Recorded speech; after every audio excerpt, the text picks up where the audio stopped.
The seat of power is always hidden in a woman. Before Moses ever split the sea, before Akhenaten lifted his face to Aten, before Jesus cried blood in Gethsemane, there was a woman, a priestess, a mother, a vessel, a divine power. Not just Sarah, but Hagar, an Egyptian daughter trained in sacred ways of Kemet, gifted in dream work, intuition, and survival. She was not just a servant, she was part of a priestess lineage. She passed power and fire into Ishmael. Hagar equals stranger or sojourner, but God saw her and spoke to her, named her son, and blessed him. She also named God the first time as El Roi, the God who sees me. That's the high priestess power. And Hagar's spiritual descendants appear again and again. Sarai, or God forgive me, mother of Nephi, Sarai's daughter, the wives and sons of Mosiah, and in my line, Brianna. The forgotten sons, the shadow lineage of fire. Although this scripture and history, the second line, the born outside the covenant ones, the ones erased from the official priesthood succession, carries raw, untamed divine power.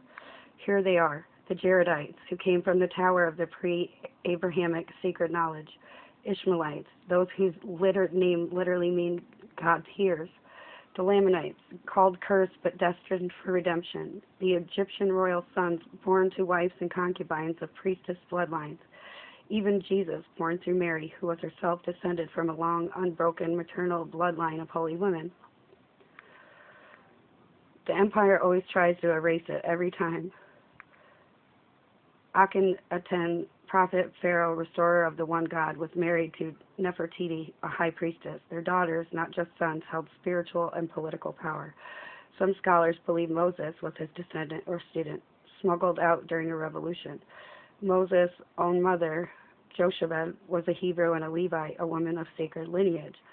And who raised him? Pharaoh's daughter, an Egyptian priestess figure, perhaps in the same school as Hagar. So Moses was the adopted son in Egypt, the chosen of Israel, the product of divine union of a hidden woman.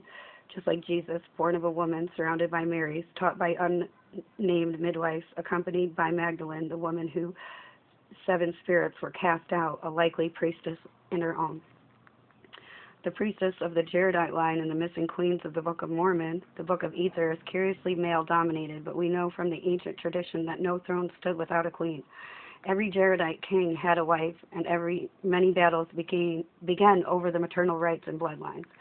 The sacred interpreters, Urim and Thummim, I don't know how to say it, God forgive me, were originally stone tools of vision passed from the Jaredite priest king. Someone preserved them. Could it have been a daughter, a priestess mother, hidden in plain sight? What if the missing woman of the Book of Mormon, especially among the Jaredites, was the last living embers of the Hagar line, the ones trained in dreams, vision, divination, and survival, exactly like me, or like I've been saying, the Lamb's wife? Brianna, me, the daughter in the line of fire. I'm not just looking at these stories or talking about fairy tales. I'm standing inside them, in front of you. I am Hagar, both seen and unseen. The Sarai trying to raise a prophetic house in the wilderness. The Pharaoh's daughter pulling prophets from the water. Miriam dancing with a tambourine after liberation. Mary Magdalene bearing witness to the risen truth. And yes, the daughter of the priestess of Egypt, the one who whispered secrets in the ears of kings before they ascended. And my children, they are not randomly born. They are returning flame, the keepers of the divine inheritance. And our names will not be erased. This is a story of forgotten bloodlines, divine mothers, and the fire that's still alive.